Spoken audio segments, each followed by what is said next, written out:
नमस्कार दोस्तों, Bhatner IAS YouTube channel पर स्वागत है आपका। मैं नमिंदर संधू आपको पढ़ाने जा रहा हूँ आज धार्मिक आंदोलन। हमारा मध्यकाल पहले समाप्त हो चुका है। मध्यकाल के बाद जो हम देखेंगे मुगल काल को हमने पढ़ लिया है पहले, और उसमें आज हम देखेंगे जो बचा हुआ हमारा टॉपिक है भक्ति आंदोलन है, सूफी आंदोलन है, जो धार्मिक आंदोलनों में है, तो उस पर चर्चा करेंगे। जो पीछे पढ़ाया गया है मध्यकाल आपको बड़े सुसज्जित तरीके से पढ़ाया गया है, बढ़िया तरीके से पढ़ाया गया है, और आप इसके अलावा अच्छी ऑथेंटिक बुक्स हैं जो उसको भी पढ़ें। तो आज हम जो देखेंगे वो देखेंगे 15वीं और 16वीं शताब्दी के जो धार्मिक आंदोलन है, क्या है जो धार्मिक आंदोलन है, उनके बारे में जानकारी प्राप्त करेंगे, उन पर हम चर्चा करेंगे। अब इनकी शुरुआत कहाँ से होती है हम देखेंगे। 8वीं शताब्दी के समय, कब 8वीं शताब्दी में, यानी पूर्व मध्यकाल में, हिंदू और मुस्लिम, हिंदू और इस्लामिक दो धार्मिक आंदोलनों का उदय होता है। धार्मिक आंदोलनों का क्या होता है? आंदोलनों का उदय होता है। अब इनका उदय कब होता है? पूर्व मध्यकाल में होता है, 8वीं शताब्दी में होता है। ये दोनों क्या है? धार्मिक आंदोलन है। अब हम देखेंगे ये धार्मिक आंदोलन कौन कौन से हैं। तो ये धार्मिक आंदोलन रहते हैं, हम देखेंगे तो भक्ति आंदोलन, और दूसरा कौन सा है?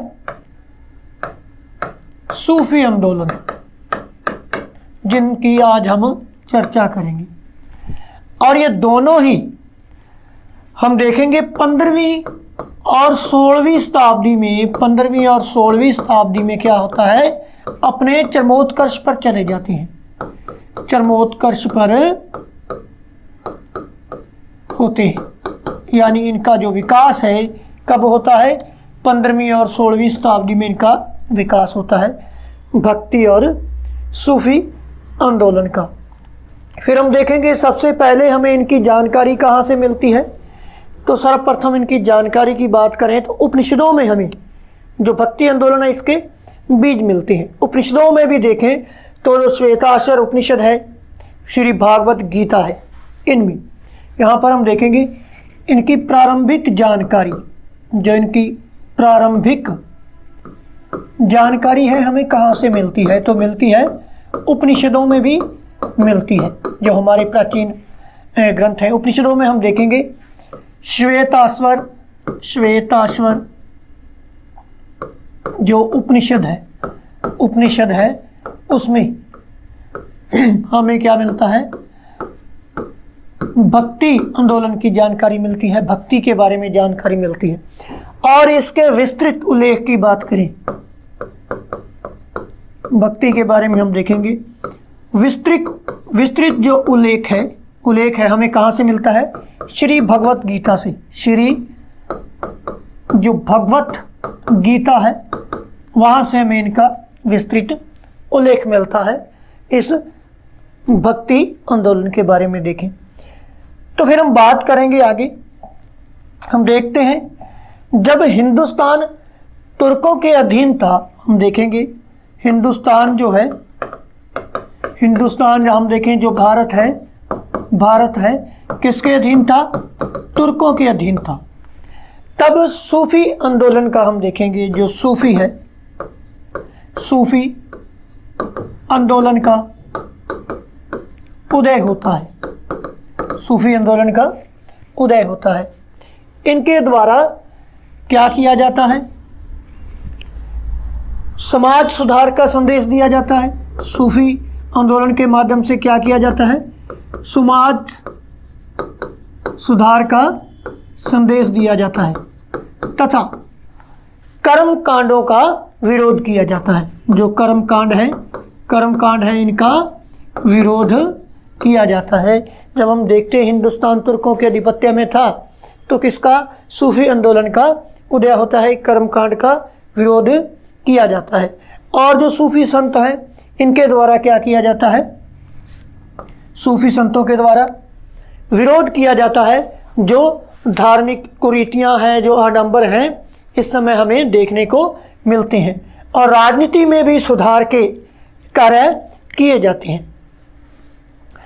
इसके बाद हम देखेंगे ये दोनों आंदोलन हैं। दोनों आंदोलन क्या थे? दोनों जो सूफी और भक्ति आंदोलन हैं, दोनों ही आंदोलन क्या थे? दोनों ही आंदोलन हम पहले देखेंगे क्या थे? धार्मिक आंदोलन थे। एक तो धार्मिक आंदोलन थे और दूसरा हम देखेंगे दोनों ही लोकतांत्रिक आंदोलन थे। लोकतांत्रिक आंदोलन थे। फिर हम देखेंगे इनमें कुछ समानता भी थी। क्या थी इन दोनों में? समानता भी थी। अब समानता क्या थी इनमें, हम देखेंगे। इनमें कुछ जो समानताएं थी, दोनों ही सांप्रदायिकता का विरोध करती थी। क्या थे? सांप्रदायिकता जो है, सांप्रदायिकता का विरोध किया गया। कर्म कांडों का विरोध किया गया। जो कर्म कांड है उसका भी इनके द्वारा विरोध किया गया। फिर हम देखेंगे यहाँ पर जातिवाद का भी विरोध किया गया। यानी ये जो आंदोलन है, सूफीवाद आंदोलन है, सूफी मत है या भक्ति आंदोलन है, इनके द्वारा जाति पाति से ऊपर उठकर उन्नति का संदेश दिया गया। सभी को मिलजुल कर रहने का, सभी संस्कृतियों को मिलजुल कर रहने का जो संदेश है इनके द्वारा दिया गया। यानी कि हम देखेंगे यहाँ पर जो मानव विकास है, मानव विकास को लेकर इनमें चर्चाएं होती थी तथा मानव विकास को ही सुदृढ़ इनके द्वारा किया गया था। और फिर हम देखेंगे इसका जो सूफी मत है, सूफी मत है जो, इसका मूल भाव क्या था? इसका मूल भाव हम देखें तो प्रेम व उदारता थी। प्रेम व उदारता थी। समाज सुधार के कार्य करना था। और दूसरा हम देखेंगे कर्म कांडों से ऊपर उठकर, जो कर्म कांड हैं, कर्म कांडों से ऊपर उठकर उन्नति का जो संदेश है इनके द्वारा दिया गया था। उसके बाद हम देखेंगे यहाँ पर सूफी मत के बारे में। अब हम देखेंगे सूफी मत है या सूफी है, इसका उदय कहाँ से होता है? इसका हम देखेंगे जो उदय है, उदय सबसे पहले हम देखेंगे जो इसका उदय है कहाँ होता है? इस्लाम के भीतर ही होता है। इस्लाम के भीतर ही इसका उदय होता है। उसके बाद हम देखेंगे इसकी शुरुआत की बात करेंगे तो इसकी शुरुआत कहाँ से होती है? उदय के बाद हम देखेंगे इसकी शुरुआत की बात करें तो ईरान से इसकी शुरुआत होती है। कहाँ से? ईरान से है जो सूफी मत की शुरुआत हो जाती है। फिर उसके बाद हम देखेंगे सूफी शब्द है जो, इसकी उत्पत्ति कहाँ से हुई? इसकी उत्पत्ति की बात करें तो हम देखेंगे सफ़ा शब्द से हुई है। किससे हुई है? सफ़ा जो शब्द है, सफ़ा शब्द से होती है। और इसका अर्थ किससे है? पवित्रता से सफ़ा शब्द का अर्थ है जो पवित्रता से लिया गया है, पवित्रता से है। अर्थात यहाँ पर हम देखेंगे पवित्रता कैसी? हम यहाँ पर देखेंगे आचार विचार और जो आध्यात्मिक रूप से पवित्र है। क्या है? आध्यात्मिक रूप से जो पवित्र है, मन वचन कर्म से जो पवित्र है उसे पवित्रता कहेंगे। यानी सूफी शब्द की उत्पत्ति है जो किससे हुई है? सफ़ा शब्द से हुई है, जिसका अर्थ क्या है? पवित्रता है। पवित्रता आचार विचार और आध्यात्मिकता से जो पवित्र है वही क्या है? पवित्र है। फिर उसके बाद हम देखेंगे रहस्यात्मक प्रवृत्तियों और सूफी मत को, जो सूफी मत है इसे तसवूफ कहा गया है। यानी तसवूफ शब्द से क्या तात्पर्य है? जो रहस्यवादी प्रवृत्तियां हैं सूफी मत की, जो रहस्यात्मक प्रवृत्तियां हैं या सूफी मत जो है इसे तसवूफ भी कहा गया है। फिर हम देखेंगे जो सूफी मत है, सूफी मत के द्वारा हम देखेंगे, सूफी मत के द्वारा कर्म कांडों से ऊपर उठकर, जो कर्म कांड है, कर्म कांड से उठकर आध्यात्मिकता पर जोर दिया गया। किस पर? आध्यात्मिकता पर जोर दिया गया, आध्यात्मिकता पर जोर दिया गया। तो फिर से हम देख लेंगे इसको, जो सूफी मत है या भक्ति आंदोलन है या हम कहेंगे धार्मिक आंदोलन की शुरुआत कहाँ से होती है, किस प्रकार से होती है ये प्रक्रिया। तो शुरू में हम यहाँ से चले से वहीं से फिर देखेंगे। सबसे पहले तो हम देखेंगे आज जो चर्चा का विषय है हमारा वो है धार्मिक आंदोलन, जो 15वीं 16वीं शताब्दी के धार्मिक आंदोलन है, इनकी शुरुआत कहाँ से होती है। हम देखेंगे 8वीं शताब्दी, यानी जो 8वीं शताब्दी है पूर्व मध्यकाल का समय है। कौन सा? पूर्व मध्यकाल का समय है। इस समय क्या होता है, हिंदू और इस्लामिक या हिंदू और मुस्लिम दो धार्मिक आंदोलनों का उदय होता है। कब होता है? 8वीं शताब्दी यानी पूर्व मध्यकाल में होता है। और वो दो धर्म कौन कौन से हैं? तो वो दो धार्मिक आंदोलन हैं, एक तो सूफी आंदोलन है, भक्ति आंदोलन है। कौन से? भक्ति और सूफी आंदोलन है। और ये दोनों धर्म हैं 15वीं 16वीं शताब्दी में, जो 8वीं शताब्दी में शुरू होते हैं, अपने चरमोत्कर्ष पर कब पहुंच जाते हैं? 15वीं 16वीं शताब्दी में, यानी इनका विकास यहाँ तक आते होते पूरी तरह से हो जाता है। फिर हम इसके बाद देखेंगे इनकी प्रारंभिक जो जानकारी है हमें कहाँ से मिलती है। प्रारंभिक जानकारी की बात करें तो हमें जो भक्ति है, भक्ति की जानकारी हमें उपनिषदों से मिलती है। कहाँ से मिलती है? उपनिषदों से मिलती है। उपनिषदों में भी देखें तो श्वेताश्वर उपनिषद में हमें भक्ति के बीज देखने को मिलते हैं। अगर इसके विस्तृत उल्लेख की बात करें तो विस्तृत उल्लेख जो है भक्ति का श्री भगवत गीता में हमें देखने को, पढ़ने को मिलता है। उसके बाद है जब हम देखेंगे हिंदुस्तान है हमारा राष्ट्र, हिंदुस्तान या भारत जब तुर्कों के आधिपत्य में था या तुर्कों के अधीन था, तो उस समय सूफी आंदोलन का उदय होता है। और सूफी आंदोलन जो है इसके द्वारा समाज सुधार का संदेश दिया जाता है और कर्म कांडों का भी विरोध किया जाता है। और जनता में बहुत से सुधार हैं, मिलजुल कर रहने के और सांप्रदायिकता से ऊपर उठकर रहने के संदेश दिए जाते हैं। फिर हम देखेंगे ये जो दोनों आंदोलन हैं, दोनों के दोनों क्या थे? धार्मिक आंदोलन थे। धार्मिक आंदोलन थे, लोकतांत्रिक आंदोलन थे। क्या थे दोनों आंदोलन? धार्मिक और लोकतांत्रिक दोनों ही आंदोलन। कौन कौन से? सूफी और भक्ति आंदोलन जो है धार्मिक व लोकतांत्रिक थे। और दोनों में ही एक समानता हमें देखने को मिलती है। वो समानता क्या है? एक तो है सांप्रदायिकता का विरोध करना, दोनों के द्वारा किया गया।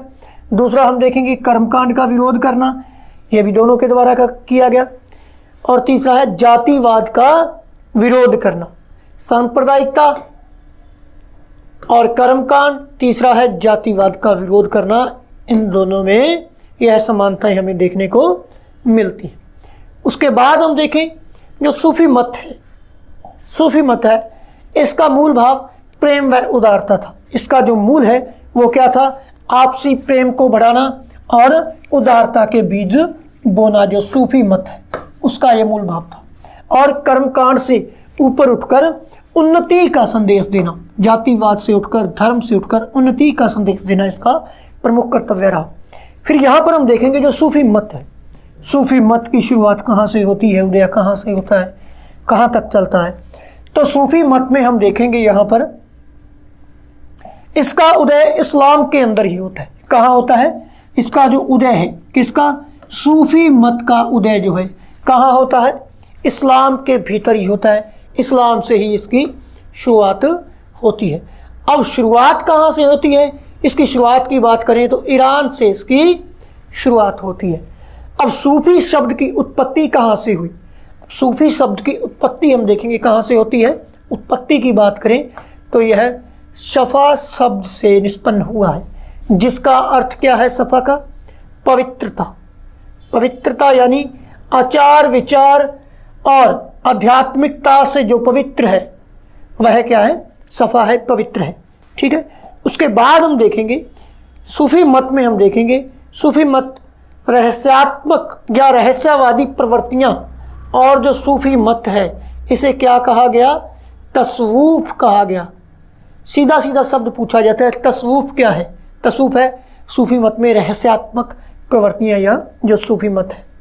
फिर हम देखेंगे सूफी मत के द्वारा कर्मकांड से उठकर क्या किया गया? आध्यात्मिकता पर अधिक जोर दिया गया। इसके बाद हम यहाँ पर चर्चा करेंगे जो प्रारंभिक सूफी संत हैं। अब हमारा जो चल रहा है सूफी आंदोलन चल रहा है। कौन सा चल रहा है? सूफी मत चल रहा है, सूफी आंदोलन चल रहा है। तो प्रारंभिक जो सूफी संत हैं उनमें हम देखेंगे, पहले तो हम देखेंगे जो रबिया है। कौन? रबिया। रबिया क्या थी? एक महिला संत थी। सूफियों में एक महिला संत थी जो रबिया है। दूसरा हम देखेंगे मंसूर। मंसूर था। यहां पर नोट लगा के लिखेंगे जो मंसूर है, नोट करना इस बात को, जो मंसूर है समुद्री यात्रा कर भारत में आने वाला पहला सूफी संत है। समुद्री या हम कहेंगे समुद्र के मार्ग से भारत आने वाला जो सूफी संत है वो कौन था? मंसूर था। अब मंसूर के द्वारा समय को अनल हक घोषित कर दिया जाता है। मंसूर के द्वारा समय को क्या घोषित किया जाता है? अनल हक, जिसका अर्थ है मैं ही ईश्वर हूं। क्या है? मैं ही ईश्वर हूं। मैं ही ईश्वर हूं। इसी वजह से मंसूर को क्या किया जाता है? फांसी पर लटका दिया जाता है। किसे? मंसूर को फांसी पर लटका दिया जाता है, यानी फांसी लगा दी जाती है। इस प्रकार से जो मंसूर है इसकी मृत्यु हो जाती है। किसके द्वारा स्वयं को अनहलक जारी घोषित कर दिया जाता है? मंसूर के द्वारा कर दिया जाता है। इसको फांसी पर भी लटका दिया जाता है। मंसूर का पूरा नाम क्या था? मंसूर बिन अलहाज। क्या नाम था? मंसूर बिन अलहाज। मंसूर बिन हल्लाज, हल्लाज इसका पूरा नाम था। फिर हम देखेंगे जो सूफी संत थे। अब सूफियों का आगमन है जो सल्तनत के उदय से पहले ही हो चुका था। सल्तनत के उदय से पूर्व ही या स्थापना से पूर्व ही जो सूफी है, सूफियों का आगमन भारत में होने लगा था। अब हम देखेंगे सूफी सिलसिले कितने थे। तो यहाँ पर हमें इतिहास में पढ़ने को मिलता है सूफी सिलसिलों की संख्या। जो सूफी सिलसिले हैं इनकी संख्या कितनी थी? तो इनकी संख्या थी 12। कितनी थी सूफी सिलसिलों की संख्या? 12 थी। लेकिन हम यहाँ पर देखेंगे इनकी संख्या, अकबर के समय का एक राइटर है अबुल फजल के द्वारा अपनी पुस्तक आईने अकबरी में जो सूफी सिलसिले हैं इनकी संख्या कितनी बताई गई है? 14 बताई गई है। किसमें? आईने अकबरी के अनुसार 14 बताई गई है। फिर हम देखेंगे जो सिलसिला है, सिलसिला शब्द का अर्थ क्या है? जो सिलसिला शब्द है हम पढ़ रहे हैं, इसका अर्थ क्या है? सिलसिला शब्द का अर्थ क्या है? तो इसका अर्थ है संप्रदाय से। किससे है? संप्रदाय थे। यानी कितने संप्रदाय थे सूफियों में? 12। और अबुल फजल के आईने अकबरी के अनुसार इनके 14 सिलसिले थे। तो इस प्रकार से देखा हमने जो सूफी मत चल रहा है इसके कितने सिलसिले थे, कब आगमन हुआ, इस प्रकार की बातें हमने यहाँ पे पढ़ी है। फिर इसके बाद हम देखेंगे सूफी जो विचारधारा है। क्या है? सूफी विचारधारा। सूफी विचारधारा में गुरु को क्या कहा जाता था? पीर व मुर्शिद कहा जाता था। क्या कहा जाता था गुरु को? पीर व मुर्शिद शब्द का जो प्रयोग है किसके लिए किया जाता था? गुरु के लिए किया जाता था। फिर हम देखेंगे जो शिष्य है, इस गुरु का शिष्य है, उसके लिए किन शब्दों का प्रयोग किया जाता था? अब शिष्य के लिए मुरीद शब्द का प्रयोग यहाँ पर किया गया है। किसका? मुरीद शब्द का जो प्रयोग है यहाँ पर किया गया है। फिर एक और चीज़ है यहाँ पर, जो सूफी विचारधारा है उसमें उत्तराधिकारी है।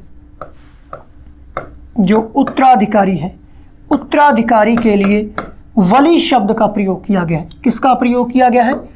वली शब्द का प्रयोग किया गया है।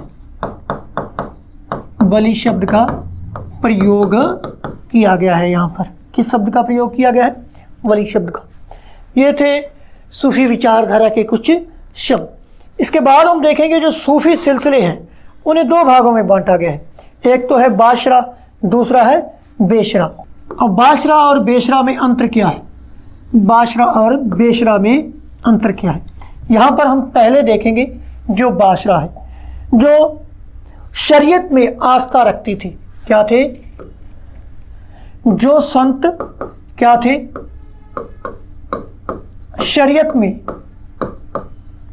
आस्था रखती थी, यानी जो इस्लामिक विचारधारा है, इस्लामिक विचारधारा के अनुसार चलते थे। जो विचारधारा है या हम देखेंगे विधान है, विधान में आस्था रखते थे, उन्हें बाशरा कहा गया है। बाशरा में हम देखेंगे जो उत्तर भारत के प्रसिद्ध सिलसिले हैं, प्रसिद्ध सिलसिले जो हैं वो बाशरा के अंतर्गत आते हैं। कौन कौन से उसमें हम देखेंगे? एक तो है चिश्ती और दूसरा है सुहरावर्दी। सुहरावर्दी जो है किसके अधीन आते हैं? बाशरा के अधीन आते हैं। फिर हम देखेंगे बेशरा। बेशरा क्या थे? जो शरीयत के नियम को नहीं मानते थे, जो शरीयत में आस्था नहीं रखते थे। बेशरा थे जो शरीयत में या शरा में हम कहेंगे आस्था न रखने वाली, आस्था न रखने वाले क्या कहलाते थे? बेशरा कहलाते थे। उनमें कौन थे? मंसूर। संत की बात करें, मंसूर बिन हल्लाज जो है, जो हल्लाज है वह इसी के अंतर्गत आते थे, जिन्हें फांसी पर चढ़ा दिया गया था, जिन्हें स्वयं को अनल हक घोषित कर दिया गया कि मैं ही ईश्वर हूँ। तो इसी कारण इन्हें फांसी लगा दी जाती है। तो ये था बाशरा और बेशरा। इसके बाद हम बात करेंगे जो सूफी सिलसिले हैं। सूफी सिलसिले कितने थे? उससे पहले हम फिर इसको रिपीट कर लेंगे। यहाँ पर हम देखेंगे जो प्रारंभिक सूफी संत है। सूफी संतों में कौन थे? प्रारंभ में हम देखेंगे रबिया और दूसरा मंसूर। रबिया एक महिला संत थी। जो मंसूर थे, मंसूर बिन हल्लाज थे, इन्हें फांसी पर चढ़ा दिया जाता है क्योंकि इन्होंने स्वयं को अनल हक घोषित कर दिया कि मैं ही ईश्वर हूँ। और मंसूर जो है समुद्र के मार्ग से भारत आने वाला सूफी संत रहता है। फिर हम देखेंगे जो सूफियों के आगमन की बात करेंगे। तो सूफियों का आगमन सल्तनत की स्थापना से पूर्व ही हो चुका था और भारत में होने लगा था इनका आगमन। सूफियों का जो आगमन है वो कब होने लगा था? इनकी स्थापना से पूर्व ही होने लगा था। और सूफी सिलसिलों की संख्या कितनी थी? तो सूफी सिलसिलों की हमें इतिहास में संख्या जो मिलती है वो मिलती है 12। इनकी संख्या कितनी मिलती है? 12 मिलती है। अगर प्रश्न ये पूछा जाए, अबुल फजल की एक पुस्तक है आईने अकबरी, आईने अकबरी के अनुसार या अबुल फजल के अनुसार सूफी सिलसिलों की संख्या कितनी है? तो सूफी सिलसिलों की संख्या जो है वो 14 है। इंपॉर्टेंट है। और सिलसिला शब्द का अर्थ क्या है? तो इसका अर्थ है संप्रदाय से लिया गया है। फिर हम बात करेंगे सूफी विचारधारा की। सूफी विचारधारा जो है, जो सूफी विचारधारा है, सूफी विचारधारा में हम देखेंगे जो गुरु है, गुरु के लिए पीर व मुर्शिद शब्दों का प्रयोग किया गया है। किसका किया गया है? पीर व मुर्शिद शब्दों का प्रयोग किया गया है। और दूसरा हम देखेंगे जो शिष्य है, शिष्य को मुरीद शब्द का प्रयोग किया जाता है। जो मुरीद शब्द है किसके लिए प्रयोग किया गया? सूफी मत में शिष्य के लिए। और जो वली शब्द है वली शब्द का प्रयोग उत्तराधिकार के लिए किया गया। किसके लिए? उत्तराधिकारी के लिए। फिर हम देखेंगे जो सूफी सिलसिले हैं 2 भागों में बांटा गया है। कौन से हैं? बाशरा है, बेशरा है। और बेशरा कौन सा है? बेशरा देखें तो वह जो किस में विश्वास करता है? इस्लामिक विधान में, या हम कहेंगे जो शरीयत है, शरीयत में आस्था रखने वाले बाशरा कहलाते थे। उत्तर भारत में बासरा से संबंधित जो प्रसिद्ध सिलसिले थे वो थे चिश्ती और सुहरावर्दी।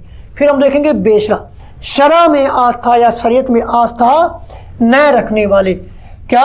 आस्था न रखने वाले जो सिलसिले थे वो क्या कहलाते थे? बेशरा। और बेशरा में हम देखेंगे प्रसिद्ध संत है जो मंसूर बिन हल्लाज है, जिसे फांसी दी गई थी। इसके बाद हम आगे देखेंगे सूफी सिलसिले और उनके जो संस्थापक हैं। यहाँ पर हम देखेंगे सूफी सिलसिले, जो सूफी सिलसिले हैं उनमें हम देखेंगे जो इनके भारत में संस्थापक रहते हैं सूफी सिलसिलों के, तो हम उनमें देखेंगे। पहले देखेंगे सिलसिले का नाम क्या था। तो सबसे पहले हम देखेंगे चिश्ती, जो चिश्ती सिलसिला है। उसके बाद हम देखेंगे कौन सा है? कादरी है, फिरदौसी है और सुहरावर्दी है। सुहरावर्दी। उसके बाद हम देखेंगे कादरी है। उसके बाद देखेंगे फिरदौसी है। यहाँ पर देखेंगे जो नक्शबंदी है, एक है सत्तारी। इस प्रकार से ये सिलसिले थे।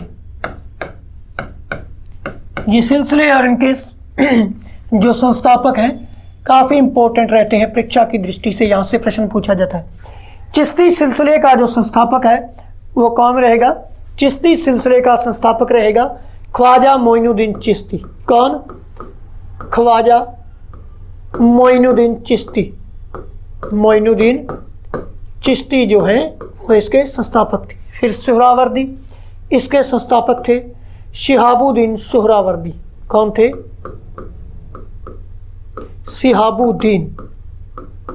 शिहाबुद्दीन जो सुहरावर्दी है इसके संस्थापक थे। जो कादरी है, कादरी के थे शाह नियामतुल्लाह। शाह नियामतुल्लाह है जो कादरी के संस्थापक थे। फिर है फिरदौसी, इसके थे शेख बदरुद्दीन। शेख जो बदरुद्दीन है फिरदौसी, इसके संस्थापक थे। किसके? फिरदौसी के। फिर है नक्शबंदी, इसके थे बक्की बिला। कौन थे? जो बक्की बिला हैं, शेख बक्की बिला हैं जो इसके संस्थापक रहते हैं। फिर रहता है सत्तारी सिलसिला। हम सत्तारी सिलसिला का शाह अब्दुल्ला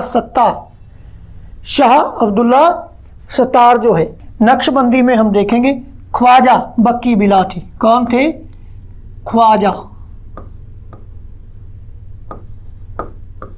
ख्वाजा बक्की बिला है। फिर से एक बार देख लेंगे, चिश्ती सिलसिले का संस्थापक था ख्वाजा मोइनुद्दीन चिश्ती। भारत में ख्वाजा मोइनुद्दीन चिश्ती। सुहरावर्दी का था शिहाबुद्दीन सुहरावर्दी। कादरी सिलसिले का संस्थापक था शाह नियामतुल्लाह। फिर फिरदौसी सिलसिले का संस्थापक था शेख बदरुद्दीन फिरदौसी। फिर नक्शबंदी सिलसिले का ख्वाजा बक्की बिला। फिर सत्तारी सिलसिला जिससे हुमायूं संबंधित था उसका था शाह अब्दुल्ला सत्तारी। इस सिलसिले से इस प्रकार इनके सिलसिले रहते हैं। अब सिलसिलों में हम सबसे पहले बात करेंगे, किसकी बात करेंगे? चिश्ती सिलसिले की। किसकी बात करेंगे? चिश्ती सिलसिला है जो प्रारंभ में, इसकी बात करेंगे। चिश्ती सिलसिले का सबसे पहले हम देखेंगे संस्थापक कौन रहता है। ख्वाजा मोइनुद्दीन चिश्ती पहले हमने पढ़ लिया। कौन है? ख्वाजा मोइनुद्दीन चिश्ती, फिर से देख लेंगे यहाँ पर ख्वाजा मोइनुद्दीन चिश्ती, जो किस में विश्वास रखता है? अद्वैतवाद में। अद्वैतवाद में विश्वास रखते थे, विश्वास रखते थे। तथा मानव प्रेम को इन्होंने महत्व दिया था, मानव प्रेम को इन्होंने महत्व दिया था। और इन्होंने अपना जो खानकाह है वो कहाँ? अजमेर शरीफ में बनाया था। सबसे पहले हम देखेंगे आते कब हैं।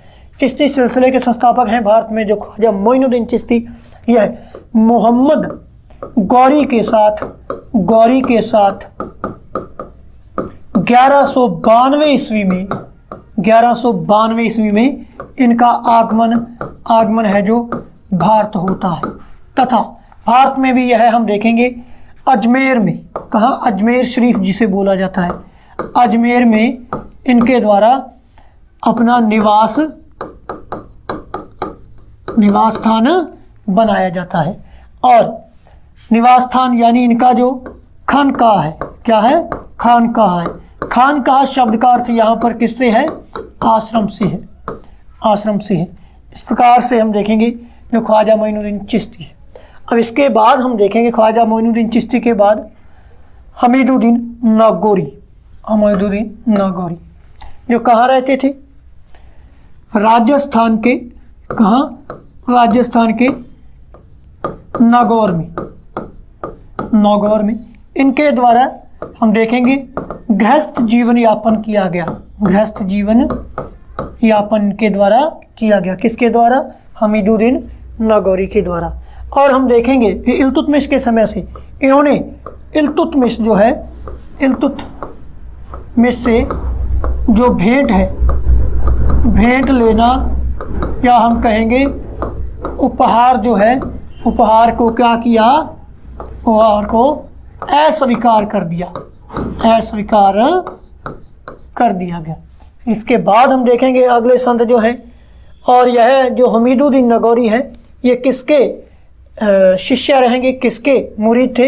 हमीदुद्दीन नागौरी जो है ये है मोइनुद्दीन चिश्ती के, ख्वाजा मोइनुद्दीन जो चिश्ती हैं इनके क्या थे?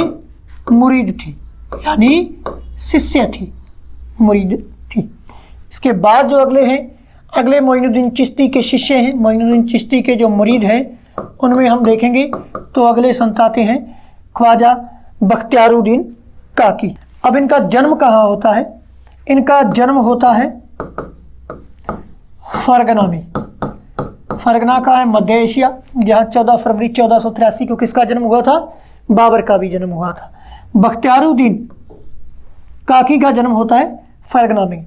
तथा बख्तियारुद्दीन की स्मृति में हम देखेंगे, जो बख्तियारुद्दीन की स्मृति है, इनकी स्मृति में ही कुतुबुद्दीन ऐबक के द्वारा, जो कुतुबुद्दीन ऐबक थे, सल्तनत के प्रथम सुल्तान थे, कुतुबुद्दीन ऐबक के द्वारा क्या किया गया? कुतुब मीनार का नींव रखी गई। जो कुतुब मीनार है, मीनार की क्या रखी गई?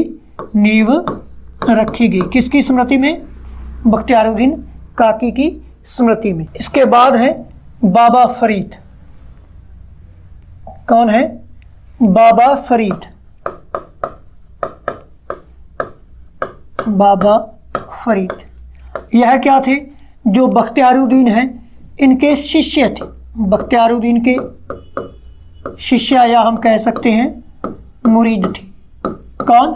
बाबा फरीद। अब बाबा फरीद थे जो पंजाबी के प्रथम कवि थे। पंजाबी भाषा में, जो पंजाबी भाषा है इसके प्रथम कवि रहते हैं। कौन रहते हैं? जो बाबा फरीद है। तथा इनके द्वारा जो चिश्ती सिलसिला है, चिश्ती सिलसिले को पूरे उत्तर भारत में, किसमें? उत्तर भारत में लोकप्रियता दिलाई। लोकप्रियता दिलाने का जो श्रेय है, किसे है? बाबा फरीद को है। अब इनके जन्म की बात करें तो इनका जन्म कहाँ पे होता है? इनका जन्म होता है मुल्तान में। उसके बाद हम देखेंगे अजोधन, पाकिस्तान पंजाब में है, जो हम देखेंगे अजोधन, अजोधन जो पंजाब का क्षेत्र है। फिर हम देखेंगे दूसरा हांसी जो हरियाणा का क्षेत्र है। किसका है? हरियाणा का है। इन दोनों को केंद्र बनाकर क्या किया इन्होंने? सूफी मत का प्रचार प्रसार किया। इसके बाद हम देखेंगे जो पाकपाटन में, कहाँ? पाकपाटन में जो बाबा फरीद हैं, कौन है? बाबा फरीद हैं। बाबा फरीद की क्या है? मजार है। कहाँ पर है? पाकपाटन में बाबा फरीद की मजार है। फिर हम देखेंगे जो सिखों के गुरु ग्रंथ साहिब हैं, क्या है? सिखों के गुरु ग्रंथ साहिब में, किसमें? गुरु ग्रंथ साहिब में क्या है? बाबा फरीद की वाणी हमें सुनने को मिलती है। बाबा फरीद की जो वाणी है वो हमें देखने सुनने को मिलती है। तो ये थे बाबा फरीद। बाबा फरीद के पूरे नाम की बात करें तो इनका नाम था फरीदुद्दीन मसूद गंज ए शक्कर। इनका पूरा नाम था। क्या था इनका पूरा नाम था? अगले संत हैं शेख निजामुद्दीन औलिया। कौन है? शेख निजामुद्दीन औलिया। किसके शिष्य थे? किसके मुरीद थे? या इनका पीर या हम कहेंगे मुर्शिद कौन था? मुरीद किसके थे ये? बाबा फरीद के। जन्म कहाँ होता है? बंदायूं में इनका जन्म होता है। और केंद्र यहाँ से यह सूफी मत का, जो सूफी मत है इसका प्रचार प्रसार करते थे, तो वो था दिल्ली। कौन सा था? दिल्ली। तथा इनकी जो पकड़ है, किनकी? निजामुद्दीन औलिया की जो पकड़ है योग पर होने के कारण इन्हें सिद्ध योगी भी कहा गया। क्या कहा गया? सिद्ध योगी भी कहा गया। इनके द्वारा, निजामुद्दीन औलिया के द्वारा हम देखेंगे जो गियासुद्दीन तुगलक के साथ विवाद रहता है। जो निजामुद्दीन औलिया हैं, निजामुद्दीन औलिया का गियासुद्दीन तुगलक के साथ क्या रहता है? तुगलक के साथ विवाद की स्थिति बनी रहती है। इसीलिए जब निजामुद्दीन औलिया को गियासुद्दीन तुगलक हैं क्या कहते हैं? दिल्ली छोड़कर चले जाने का संदेश देते हैं। जब उन्हें पता चलता है, वो दिल्ली से दूर थे, बंगाल में थे, उन्हें पता चलता है कि वह उनके विरुद्ध षड्यंत्र कर रहा है मोहम्मद बिन तुगलक के साथ, इसके साथ मिलकर, तो उन्होंने दिल्ली छोड़ने का कहा। तब जो निजामुद्दीन औलिया हैं इनके द्वारा दिल्ली अभी दूर है यह कहकर उन्हें टाल दिया कि दिल्ली अभी बहुत दूर है, तुम पहले दिल्ली में तो पहुंचो। इससे पहले ही वह एक प्रदर्शन में उनका जो महल है ढह जाने के कारण, जब प्रदर्शन होता है मोहम्मद बिन तुगलक के द्वारा करवाया जाता है एक गांव में, तो लकड़ी का उनका महल बनाया जाता है और ढह जाने के कारण गियासुद्दीन तुगलक की वहाँ मृत्यु हो जाती है। तो निजामुद्दीन औलिया के शिष्य थे अमीर खुसरो।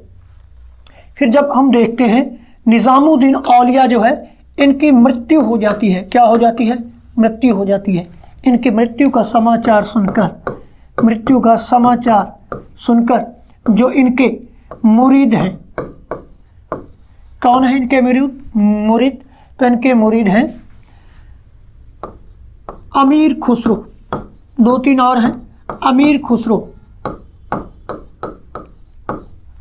क्या हो जाते हैं? मर जाते हैं। इनकी मृत्यु का समाचार सुनकर भी अमीर खुसरो है, इनकी भी क्या हो जाती है? मृत्यु हो जाती है। इसके बाद हम देखेंगे नासिरुद्दीन महमूद। इन्हें चिराग ए दिल्ली, क्या कहा गया, चिराग ए दिल्ली की उपाधि दी गई। किसकी, चिराग ए दिल्ली की उपाधि किसे दी गई, नासिरुद्दीन महमूद को दी गई। इनमें जो उलेमा वर्ग और अमीर वर्ग में जो विवाद था वो इनके द्वारा ही समाधान किया गया। इसके बाद हम देखेंगे अगले चिश्ती संप्रदाय के जो संत है बुरहानुद्दीन, इन्हें क्या किया गया, मोहम्मद बिन तुगलक के समय, जिसे हम MBT बोलेंगे, मोहम्मद बिन तुगलक के समय इन्हें दक्षिण भारत में भेजा गया। दक्षिण भारत तुगलकाबाद जो उनकी राजधानी बनती है, तुगलकाबाद में इन्हें भेजा गया। तथा हम देखेंगे जो दक्षिण भारत में है, चिश्ती सिलसिले को लोकप्रिय बनाने का कार्य किसके द्वारा किया गया, तो बुरहानुद्दीन गरीब के द्वारा लोकप्रिय बनाने का कार्य किया गया। उसके बाद है गेसु दराज, यह भी चिश्ती सिलसिले से संबंधित है। चिश्ती सिलसिले के गेसु दराज, इन्हें जो कर्नाटक का गुलबर्गा क्षेत्र है, कर्नाटक का जो गुलबर्गा क्षेत्र है, कौन सा गुलबर्गा क्षेत्र है, उसे अपना केंद्र बनाया। किसे बनाया, गुलबर्गा को, जो कहाँ पर है, कर्नाटक में। तो इन्हें बंदा नवाज की उपाधि दी गई, बंदा नवाज की उपाधि दी गई, जिसका अर्थ है मानवता का हितैषी, यानी दरिद्रों को, दुखियों के दर्द को समझने वाला व्यक्ति बंदा नवाज, मानव का हितैषी इन्हें कहा गया। फिर उसके बाद हम देखेंगे जो चिश्ती सिलसिला है, इसके कुछ कार्य थे हम देखेंगे। एक तो ये मानव सेवा को महत्व देते थे। जो चिश्ती सिलसिले हैं, हम देखेंगे चिश्ती सिलसिले हैं क्या करते थे, मानव सेवा को महत्व देते थे, मानव सेवा को महत्व देते थे। फिर हम देखेंगे इनके द्वारा समा, या हम कहेंगे सामूहिक संगीत को अपनाया गया। उसके बाद हम देखेंगे इनके द्वारा दरिद्रता को भी अपनाया गया, दरिद्रता को अपनाया गया, यानी राजनीति और जो ठाट बाट है, आरामदायक जिंदगी है, उसको भी इनके द्वारा ठुकराया गया। यानी जो राजपाट से यह हमेशा दूर ही रहते थे। और इनके द्वारा जो सुल्तानों के द्वारा या शासकों के द्वारा जो उपहार दिए जाते थे, क्या दिए जाते थे, उपहार, जिसे फतूह कहा गया है, उपहार या फतूह दिए जाते थे, उन्हें क्या किया गया, अस्वीकार कर दिया गया, अस्वीकार कर दिया गया। सूफी सिलसिलों की बात हम यहाँ पर कर रहे थे। किसकी बात कर रहे थे, सूफी सिलसिलों की। तो पहला था चिश्ती सिलसिला, जिसका संस्थापक ख्वाजा मोइनुद्दीन चिश्ती, जिसने अद्वैतवाद में विश्वास किया और मानव प्रेम को महत्व दिया। और मोहम्मद गौरी के साथ 1192 में भारत आगमन हुआ, अजमेर को अपना निवास स्थान बनाया, यहाँ पर इन्होंने अपनी खानकाह बनाई। और खानकाह है जो इनकी, खानकाह किसे कहा जाता था, आश्रम को कहा जाता था, सूफियों के आश्रम को खानकाह कहा जाता था। इसके बाद है हमीदुद्दीन नगौरी, जो राजस्थान के नागौर में रहते थे, गृहस्थ जीवन व्यतीत करते थे। इल्तुतमिश से इन्होंने भेंट लेना अस्वीकार कर दिया गया था। और इनकी जो स्मृति में ही कुतुबुद्दीन ऐबक के द्वारा क्या किया जाता है, मोइनुद्दीन चिश्ती के यह क्या थे, मुरीद थे। कौन थे, बख्तियारुद्दीन खिलजी। और हमीदुद्दीन नागौरी हैं जो, यह किसके शिष्य थे, यह शिष्य रहते हैं ख्वाजा मोइनुद्दीन चिश्ती के। और जो बख्तियारुद्दीन काकी हैं, यह हमीदुद्दीन नागौरी के शिष्य रहते हैं। बख्तियारुद्दीन काकी के बारे में हम पढ़ेंगे। जन्म होता है इनका फरगना में, और इनकी स्मृति में कुतुबुद्दीन ऐबक के द्वारा क्या किया जाता है, कुतुब मीनार की नींव रखी जाती है, इल्तुतमिश के द्वारा पूरा किया जाता है। और यह शिष्य या मुरीद किसके रहते हैं, जो बख्तियारुद्दीन काकी है वो रहते हैं, पहले पढ़ चुके हैं हम, जो ख्वाजा मोइनुद्दीन चिश्ती है। अब देखेंगे इनका मुरीद कौन रहता है, बाबा फरीद रहते हैं, जो पंजाबी भाषा के प्रथम कवि हैं। किस भाषा के, पंजाबी भाषा के। चिश्ती सिलसिले को पूरे उत्तर भारत में लोकप्रिय बनाने का श्रेय किसे है? बाबा फरीद को है। जन्म इनका कहाँ पर होता है? मुल्तान में होता है, मुल्तान में जन्म होता है। अजोधन पंजाब और हांसी हरियाणा का जो क्षेत्र है, इसे इन्होंने अपना केंद्र बनाकर सूफी मत का प्रचार प्रसार किया। किसने? बाबा फरीद ने। और पाक पाटन में, जो पाक पाटन का क्षेत्र है, वहाँ पर बाबा फरीद की मजार है। और सिखों के गुरु ग्रंथ साहिब में, जो सिख पंथ है, उनके गुरु ग्रंथ साहिब में बाबा फरीद की बाणी भी हमें देखने पढ़ने को मिलती है। इनके पूरे नाम की बात करें तो पूरा नाम फरीदुद्दीन मसूद गंज शक्कर इनका पूरा नाम था। फिर हम देखेंगे निज़ामुद्दीन औलिया, जो मुरीद यानी शिष्य किसके रहते हैं? बाबा फरीद के रहते हैं, बाबा फरीद के रहते हैं। जन्म कहाँ होता है? बंदायूं में होता है। केंद्र सूफी मत प्रचार का और प्रसार का कौन सा रहता है? इनका केंद्र हम देखेंगे, इनका रहता है दिल्ली। और इनकी पकड़ है जो योग पर होने के कारण इन्हें क्या कहा गया? सिद्ध योगी भी कहा गया। फिर है निज़ामुद्दीन औलिया। निज़ामुद्दीन औलिया गयासुद्दीन तुगलक के साथ इनका क्या रहता है? विवाद रहते हैं, जिसके कारण इन्हें क्या कहते हैं? जो निज़ामुद्दीन औलिया है, इन्हें यहाँ से दिल्ली छोड़कर चले जाने के लिए कहते हैं। लेकिन जब बाद में हम देखते हैं निज़ामुद्दीन औलिया की मृत्यु हो जाती है, इसका समाचार इनके जो मुरीद हैं, शिष्य अमीर खुसरो सुनते हैं, तो उनकी भी मृत्यु हो जाती है। उसके बाद है नासिरुद्दीन महमूद, जिन्हें चिराग दिल्ली की उपाधि दी गई। किसकी? चिराग दिल्ली के नाम से किसे पहचाना गया? नासिरुद्दीन महमूद को। फिर उसके बाद है बुरहानुद्दीन। बुरहानुद्दीन को मोहम्मद बिन तुगलक के द्वारा दक्षिण भारत भेजा जाता है। यहाँ चिश्ती सिलसिले को दक्षिण भारत में बुरहानुद्दीन गरीब के द्वारा लोकप्रिय किया जाता है। फिर है गेसु दराज। गेसु दराज जो है दक्षिण भारत के कर्नाटक के गुलबर्गा को अपना केंद्र बनाते हैं। इन्हें बंदा नवाज की उपाधि दी जाती है।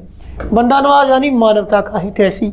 फिर हम देखेंगे चिश्ती सिलसिले, इनके महत्वपूर्ण कार्य क्या रहते हैं? यह मानव सेवा को महत्व देते हैं, समा को अपनाते हैं, सामूहिक संगीत है जो समा उसको अपनाते हैं, दरिद्रता को अपनाते हैं, राजनीतिक ठाट बाट से दूर रहते हैं, राजपाट से दूर रहते हैं, तथा इनके द्वारा जो उपहार है, फतू है, उसे क्या किया जाता है? लेने से इनकार किया जाता है, उन्हें अस्वीकार करते हैं। इस प्रकार से जो चिश्ती सिलसिला है हमारा समाप्त होता है सूफी मत में। इसके बाद हम देखें मुख्य सिलसिलों में तो फिरदौसी जो सिलसिला है, कौन सा है? फिरदौसी सिलसिला, जिसके संस्थापक कौन रहते हैं? शेख बद्रुद्दीन, शाह बद्रुद्दीन फिरदौसी इसके संस्थापक रहते हैं। और इनका केंद्र क्या था? केंद्र बिहार में राजगीर का जो क्षेत्र है। फिरदौसी सिलसिला, इनके संस्थापक कौन रहते हैं? जो फिरदौसी सिलसिला है उनमें हम देखेंगे आलम राजगीर है जो इनका केंद्र रहता है, बद्रुद्दीन फिरदौसी है जो इनके संस्थापक रहते हैं। फिर उसके बाद है सत्तारी सिलसिला। सत्तारी सिलसिला है जो इसकी स्थापना है, कब होती है? इसकी स्थापना होती है लोधी काल में। इसके बाद हम देखेंगे एक सिलसिला है नक्शबंदी। कौन सा है? नक्शबंदी। इसका संस्थापक हम पढ़ चुके हैं, कौन है?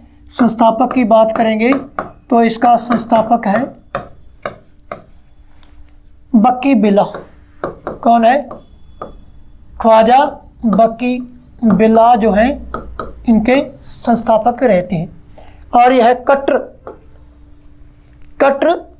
सूफी मत था। और जो बाबर था, बाबर इसी सिलसिले का अनुयायी रहता है। और हुमायूं सत्तारी सिलसिले का, जो हुमायूं है सत्तारी सिलसिले का अनुयायी रहता है। दोनों, नक्शबंदी इसका संस्थापक जो है ख्वाजा बक्की बिल्ला है और बाबर जो है इसका अनुयायी रहता है। इसके बाद हम देखेंगे जो सुहरावर्दी है, कौन से है? सुहरावर्दी सिलसिला है। सिलसिला है। इसका संस्थापक हमने पहले ही पढ़ा है। संस्थापक कौन था? शिहाबुद्दीन। कौन था? शिहाबुद्दीन सोहरावर्दी। शिहाबुद्दीन सोहरावर्दी।